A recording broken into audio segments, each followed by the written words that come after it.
Around 1830 in New Zealand, there were an estimated 100,000 Māori compared to around 200 Pākehā.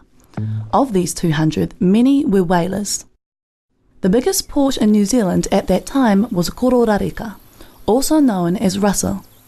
The whalers were from many countries, including France, America and Australia, but the majority were from Britain. Being a whaler in 1830 wasn't for the faint-hearted. You could be at sea for months at a time, hunting huge and sometimes dangerous creatures like the sperm whale. So when you came ashore, with as many as 300 others from up to 12 different boats, there was often some serious drinking to be done. And this led to trouble. Fighting, prostitution and disease were all common. This fighting and lawlessness was of concern to local Māori and to the missionaries. Kororareka became known as the hellhole of the Pacific. However, local Māori also enjoyed the trade the whalers brought with them, and many of them prospered.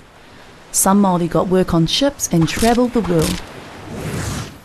Between 1830 and 1840, trade grew and other whaling stations were set up around the country.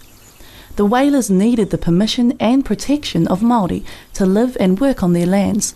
This often led to marriages between Pākehā whalers and Māori women. The whalers were some of the first pioneers to come to New Zealand, and the combination of their lawlessness and trade were contributing factors for local Māori in signing the treaty.